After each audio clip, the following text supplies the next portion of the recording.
evening. I am the Maven of the Eventide, and I have just reached 40,000 subscribers on YouTube. Thank you so much for subscribing to me here on YouTube. You guys are awesome. I can't believe so many people enjoy watching me talk about vampires in such a nerdy way, but clearly you do, and I'm glad you're here. So to celebrate, I asked my Patreon and my Twitter followers what they would like to do, and the answer was a Q&A. So I made the Qs exclusive to my Patreon because they always get first dibs because they are funding these videos. And if you are interested in joining my Patreon, you can join for like $2 a month, and that will get you exclusive first access to all my videos and some videos that I'm not even putting on YouTube. So if you just want to watch stuff, it's only $2 per video, or you can pledge as much as you want. Pledge $10 and your name goes in the credits. Anyway, I asked Patreons to ask me some questions for a Q&A, and you guys gave me some pretty hard questions. I'm going to try to answer all of them. So here we go. Since starting your reviews, have there been any previously unfamiliar works that surprised you, either for better or for worse? You mean like the things that I've done reviews on when I went and actually like watched it and did the thing or read the book? What have I reviewed lately? Well, Lair of the White Worm surprised me because when I read the book, just how racist it was. I didn't know Bram Stoker was like that. I guess call that naivete on my part. He was a man of his times. Super racist book. Bram Stoker, naughty fellow. I'd say Fledgling surprised me with how thirsty it was, because the only of Octavia Butler's books I read before was Parable of the Sower, and Fledgling was a big change from that. So scandalous, but it's one of those books that really makes people uncomfortable intentionally with these deep morality questions, and I was just impressed that it went there. If you're not sure what I'm talking about, go watch my review on Fledgling. Serious stuff. Oh, I recently read this book, Happy Hour at Casa Dracula by Marta Acosta, which I mentioned to you in my last video where I talked about all my new vampire books that I'd acquired. And I was impressed by this one. I knew it was going to be funny because the cover told me it would be, and it was called A Comedy of Manners, which is like a Jane Austen novel but set in modern times. So I was looking forward to that, and it did have that, and that was great. And I really liked how that Jane Austen-y stuff of Comedy of Manners was translated to modern times. But because it was written by a woman of color and it stars a Latino woman, there was a lot of race commentary in this book that used the vampire as a metaphor for the experience of an oppressed minority in America. And I really liked that it went there with that while still staying so funny and vampire-y at the same time. So I recommend this book. Pleasantly surprised. Not that I thought it was going to be bad, but even better than I expected. And really funny. If we were Mandela affected into a new parallel universe where vampires never existed, what other monster or subject do you think you'd be doing your show on? Well, I can't say Phantom of the Opera because that's already been done by someone else. The Phantom reviewer is actually who I stole my idea for vampire reviews from. He's an old friend of mine. I've known him for like 20 years now. But Incarnations of Death would be a thing, but there aren't that many. I'd run out of subjects pretty fast. Probably what it would have wound up being was Edgar Allan Poe adaptations, because there's a lot of movies and plays and radio plays and spin-offs and reinterpretation of Edgar Allan Poe stories, and I love Edgar Allan Poe, my formative childhood literature, so that's probably what it would have been. Every once in a while, I think I might still do that. Here's two questions that were similar, so I'm going to put them together. Which vampire trope do you never want to see again? Which can't you get enough of? And do you have any favorite vampire media tropes? Any least favorite tropes? There's so many to choose from. I guess my favorite vampire trope is the all vampires are gay trope, though in my interpretation it's more like all vampires are bi, because I just love the idea that once you become an immortal creature of darkness who's obsessed with blood over all other things that you might have formerly been interested in, heteronormativity stops having meaning. So if you were not someone who thought they were heteronormative before, you were probably still equally gay afterwards. But if you were, then becoming the vampire sheds you of that stigma in your brain that thinks I can only be attracted to a certain type of people, and you become this sort of pan-fabulous vampire that everyone is game and you can ship and pair every character with whoever. I love that. All vampires I write are always bi or pan, because it's about the blood, and their tortured souls, not what's in people's pants. I also love the I hate you vampire dad trope, which is where any vampire who makes a fledgling vampire, that fledgling is then going to resent them on some level, either initially or eventually, that there will always be that resentment to your vampire sire. Even if you're like a romantic couple, vampires, there's still going to be that conflict there that you just can't get away from no matter how hard you try. And I love that kind of angst. I love unhealthy relationships in media. They're so fun to explore. Not in real life. Your relationships in real life should be healthy. You should never hate your vampire dad in real life. But in media, it's great. Least favorite tropes. I don't like fangs that pop out. Your vampire should always have fangs. Small ones that make it easy to talk, but they shouldn't disappear to make you look human. Don't like that trope. You know what I don't like? When media makes the vampire's bloodlust then transition into literal lust. So it's not that the bloodlust is sort of a metaphor for literal lust and literal sex, but it's like it actually becomes about literal lust and literal sex.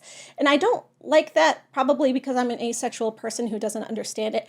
But I like the bloodlust to be the metaphor, to be the replacement for the vampire. Even if you were someone in real life who was sexually attracted to people, you become a vampire and that's gone. Now it's about blood. And it can be sexy. It can be romantic. You could be drinking blood as a substitute for sex. But if drinking blood is part of actual like P and V sex, it's not my favorite. Not my cup of tea.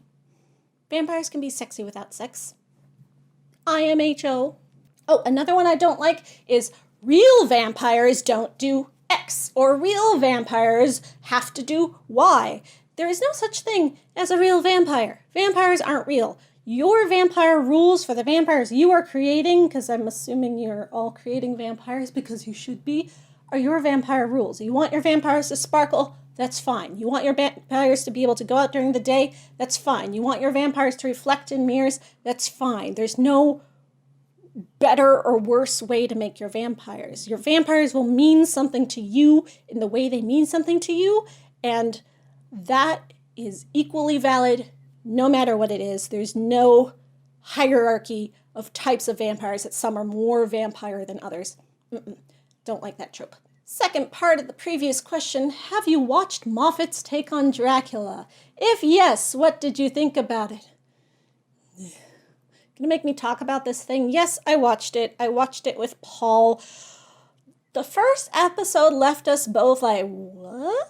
That is so goofy, so silly. What's going on? So ridiculous. Why is it not taking itself seriously? Maybe it's not supposed to be serious. Is it a black comedy? I don't know. Not my cup of tea, but maybe they're going for something here. Second episode, just a drag. And the third episode, oh my goodness, I did not like the way it treated women. I did not like that Lucy was obsessed with her beauty and that was her only character trait. And then, she got tortured and destroyed. And I did not like that they teased us this whole time, spoilers, they teased us this whole time that there was some dark, deep, awesome secret as to why Dracula had his vampire weaknesses. All of Dracula's weaknesses: stakes, silver, crosses, mirrors, running water. That there was going to be this mysterious link, and we were going to find out by the end. And we finally get to the end, and the mysterious link to all those things was he's afraid to die, and he feels guilty for being ashamed to die because it's not manly to be ashamed to die, and therefore he's even more ashamed, and he conquers this by dying. And that's why he's afraid of crosses and all those other things. And I did not like Moffat's take on Dracula. I did not like it one bit. Trying to think of something good to say. It had some pretty visuals. The castle was spooky and gothic, like the castle. The weird science stuff was cool. I did not like how Dracula turned into a wolf by being like a naked birthed baby man thing out of the wolf blood. It reminded me of that scene in Ace Ventura 2 where he comes out of the rubber rhinoceros's butt. Yeah, it was real gross. People keep asking me to review it properly. I've probably just said all I really have to say about it. I might talk about it at more length if I do something else that's about Dracula in general.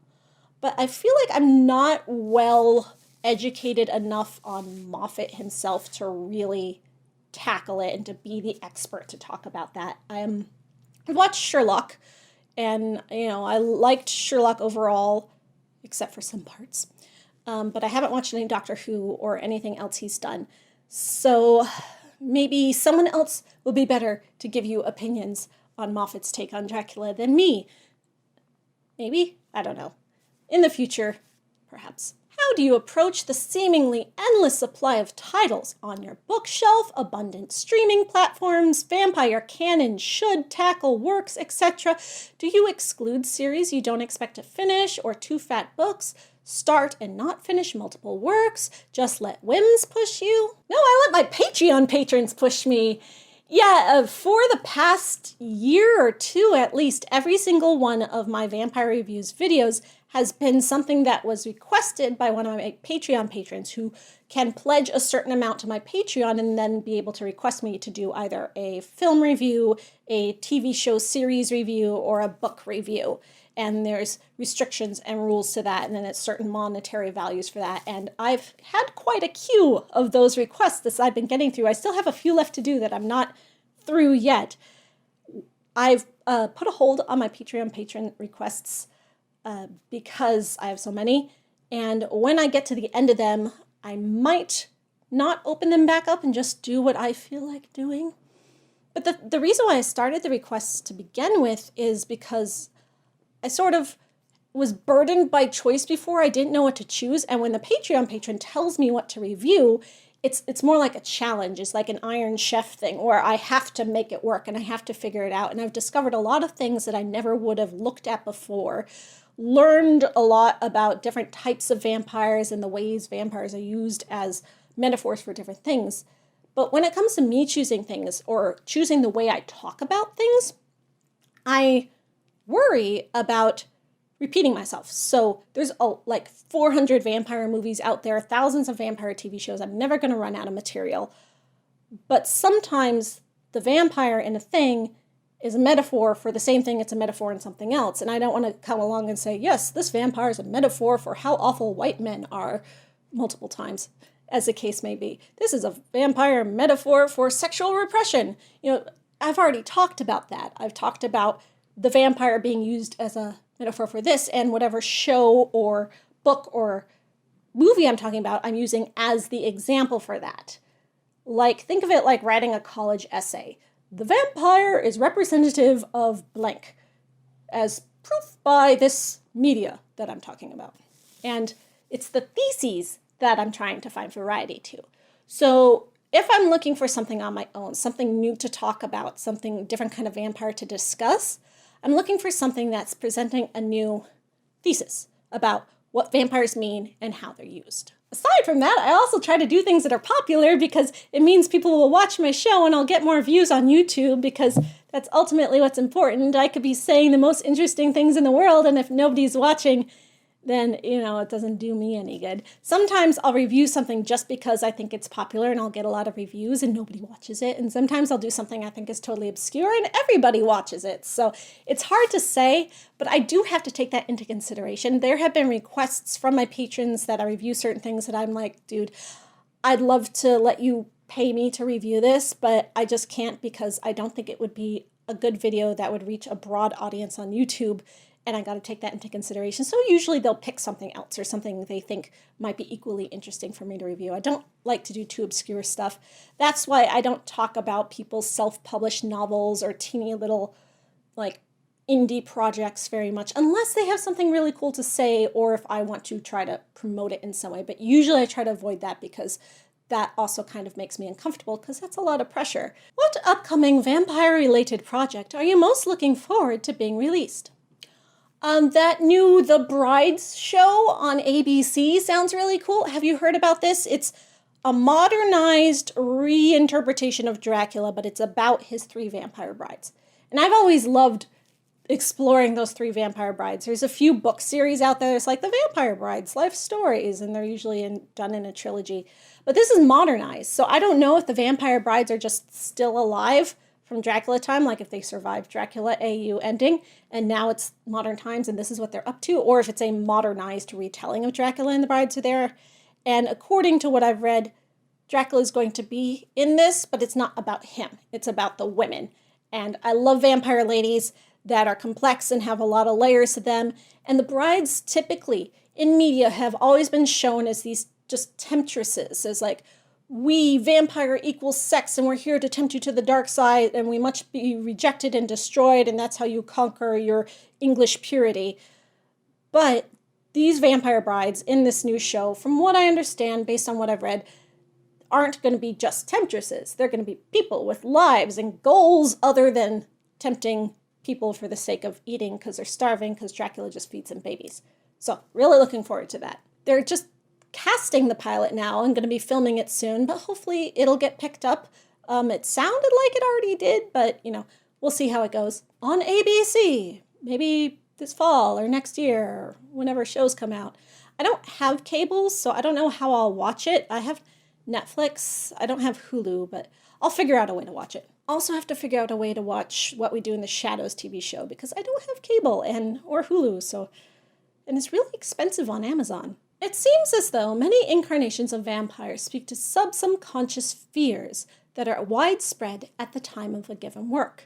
This includes fears around sexuality, of foreigners, of plagues, and of drug addiction. How have these themes of subconscious fears changed over time? Which ones speak to you the most?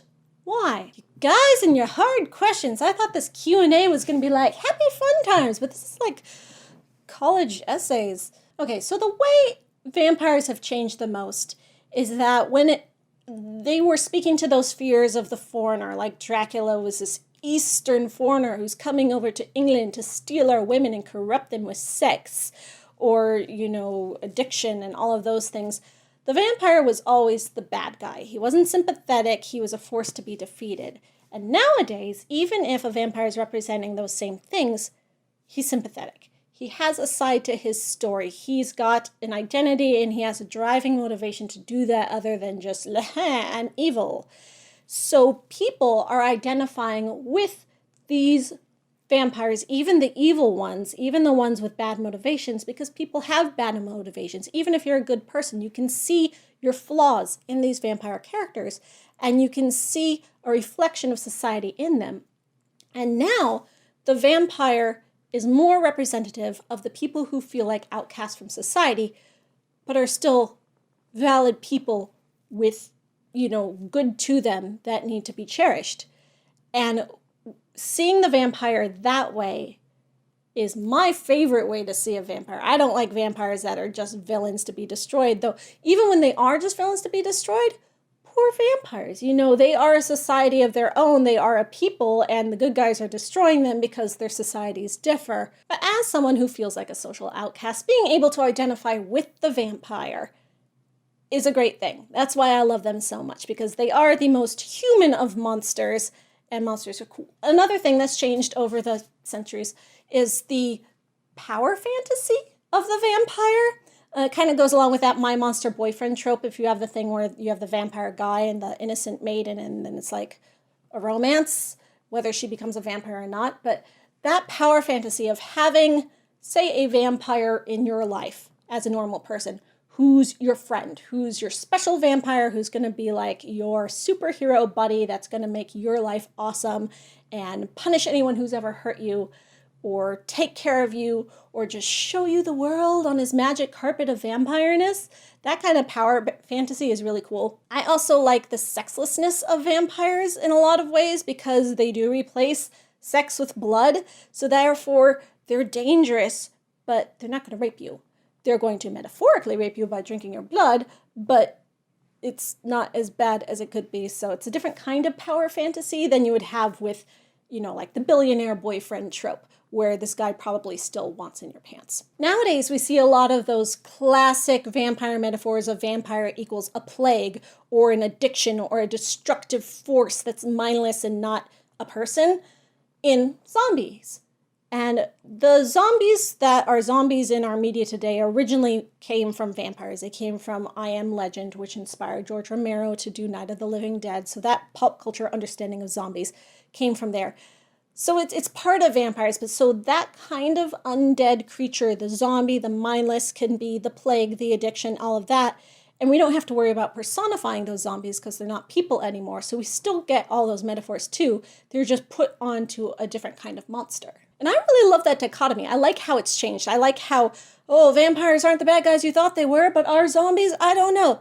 I like it so much, I wrote a book about it. The Company of Death. It's about vampires and zombies and all the gray areas in between life and death. Are vampires the metaphorical stand-in of choice for the future? That is to say, what do you see being the most popular metaphorical monster in the future? Not necessarily. I think all monsters that serve as metaphors are equally valid for future potential. I think vampires are classic. They're timeless. People get sick of them, then they get over being sick of them, and they come back. I don't think they'll ever go away forever, so they'll always be in our future.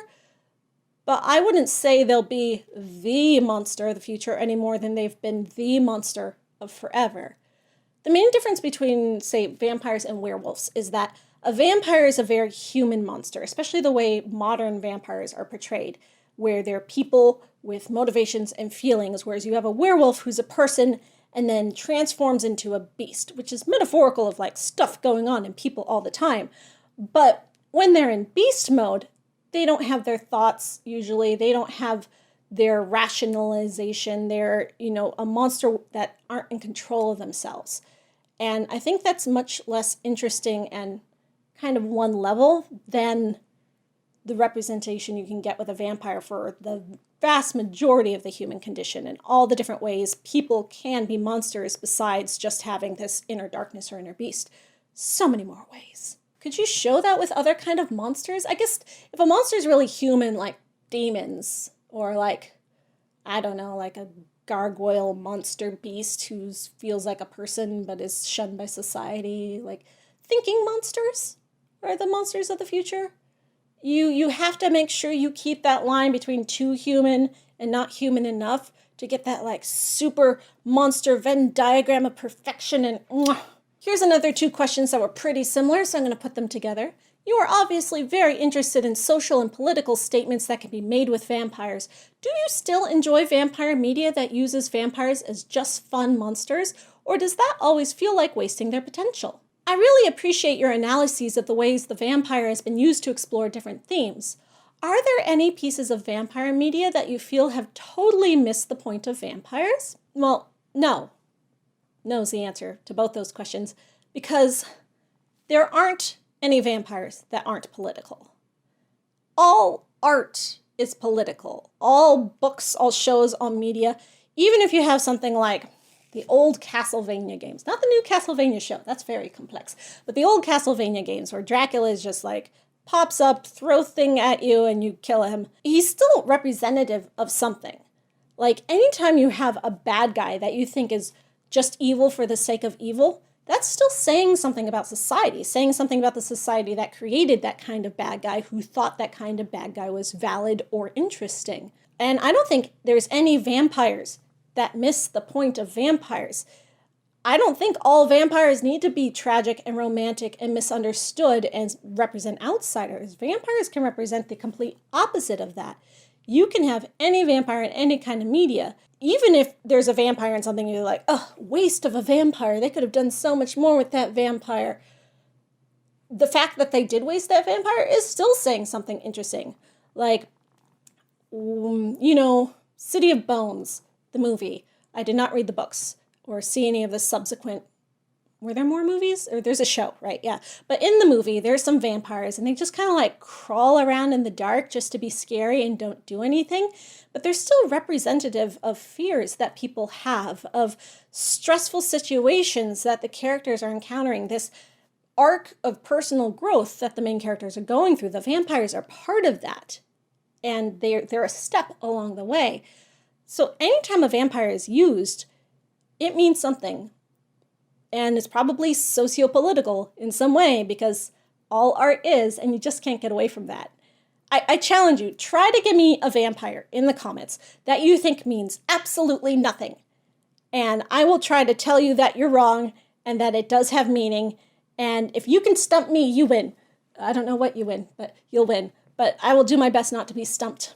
So try. What vampires are you talking about that you think have missed the point, or that are wasted use of vampires, or that aren't saying something political or artistic or meaningful? Tell me, I'm curious. Maybe I'm wrong. I'm not wrong. You've mentioned that Japanese vampires are different than Western vampires, which suggests you've researched vampire lore from around the world. Do you find yourself drawn more towards vampires you've grown up with, I assume westernized vampires, or do you purposefully seek out other cultures' depictions for variety? I don't seek them out as much as I probably should, given that I'm working towards becoming a vampire expert. I'm a vampire scholar. I'm still learning. There's still much to study. I do feel gravitated toward westernized vampires. Those are my babies. Those are my favorites.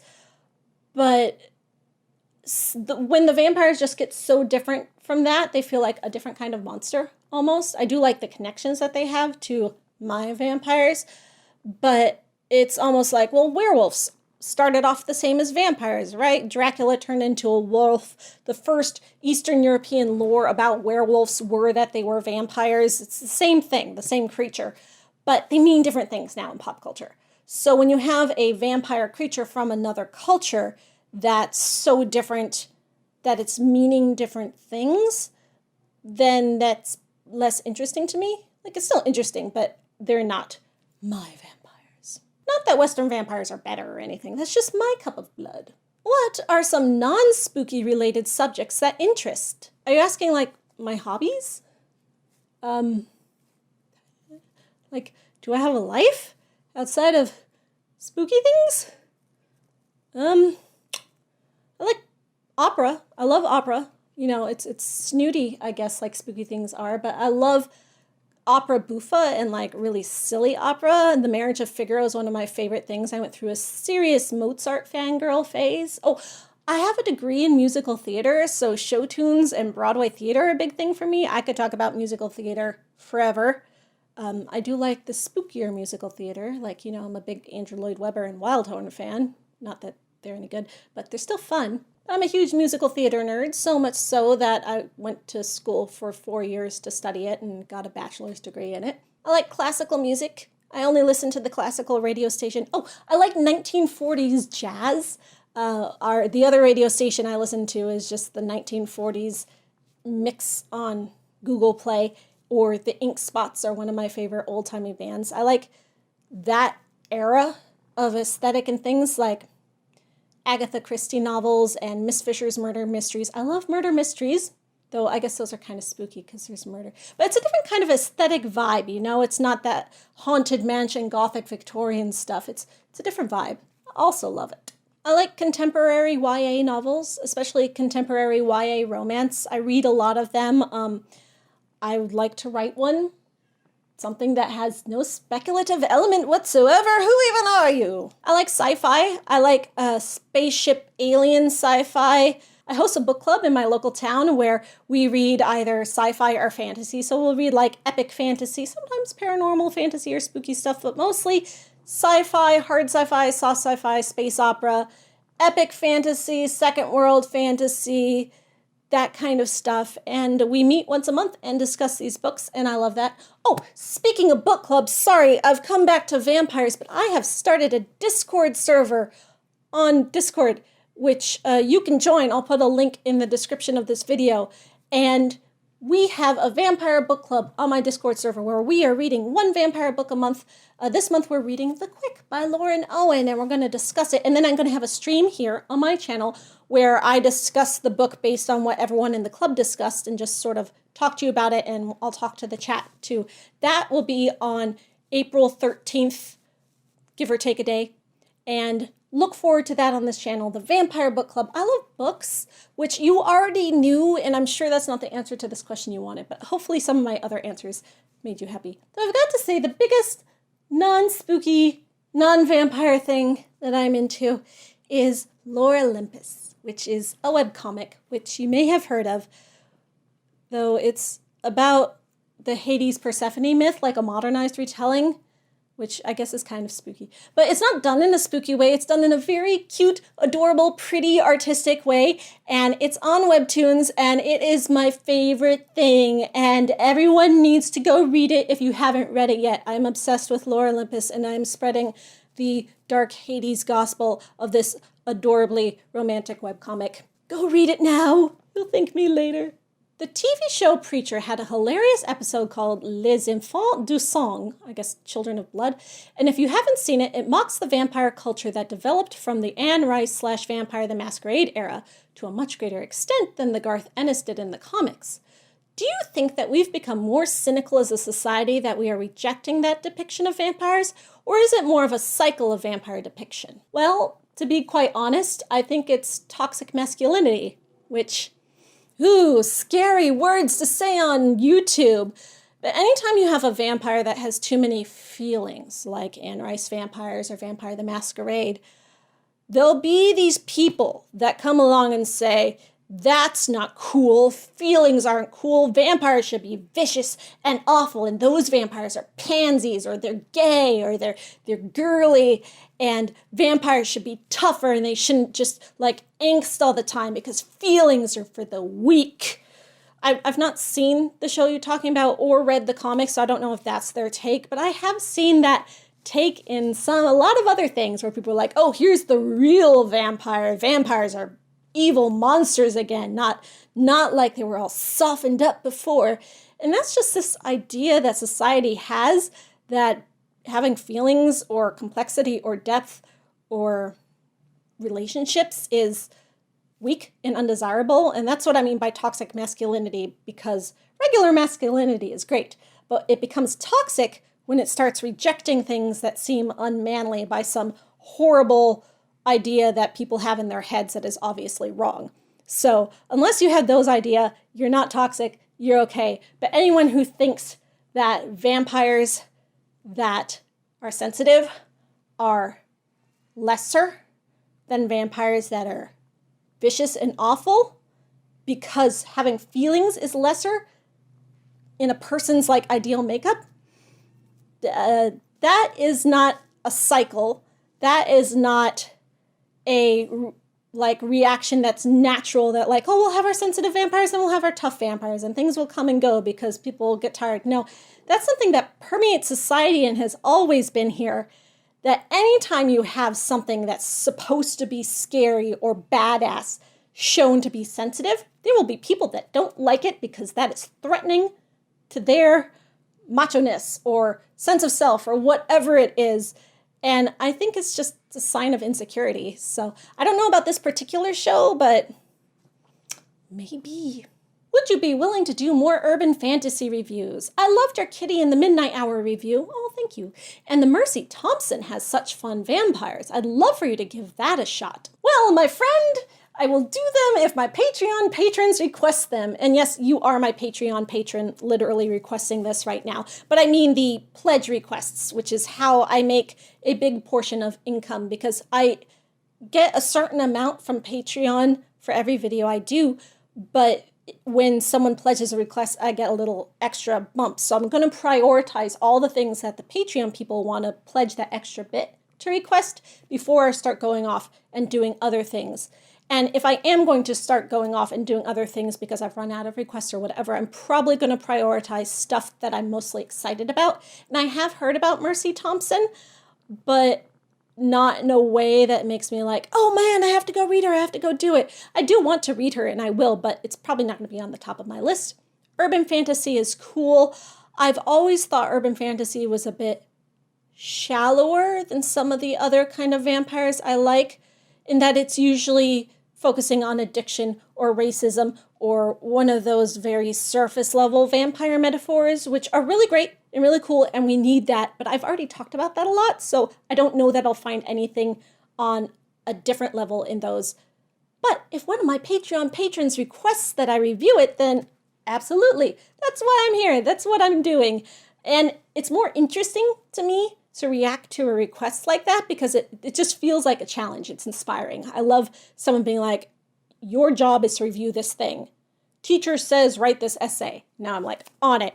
Figure it out versus just looking off into the vampire mountain and being like, what am I going to talk about next? While you normally read vampire novels, I'm curious about your favorite vampire graphic novels. Can be illustrated versions of literature and or manga. Are there any that you would recommend? Let's see, what have I even read that's graphic novels lately? I read Gotham City Monsters and I, Vampire within the past year, and I didn't really love either of them, but I wouldn't recommend those, but they exist. I still haven't read American Vampire, which is on my shelf, mainly because when I read the intro for it that Stephen King wrote, he was like, Twilight vampires sparkle, so I wanted to help write American Vampire for vampires that are real vampires. I was like, too, Stephen King. Here we go again. But it's on my shelf, I need to read it. I've talked about this one before. This is Patrick the Vampire, which is a webcomic, but the first part of it was released in graphic novel form. This is great. You should all read it. You can read it for free on the internet or buy the book because the book is also cool. But you know, my real answer to this question is I am sadly unread in graphic novels. I've got a few illustrated graphic novel comic book versions that are retellings of Dracula, and some of those are cool, and I've talked about all those in my book videos. And then there's the Anne Rice comics, but things that exist as a vampire in a graphic novel media, other than what I've already talked about on my show, which is like Hellsing and Vampire Portrait. Other than those, what are the best ones to read? What would you recommend to me as vampire manga or vampire graphic novels that are doing something specifically with the vampire and about the vampire that are like, this is a fundamental, important piece of contemporary or classic vampire literature in this art form that is intrinsically tied to the art form.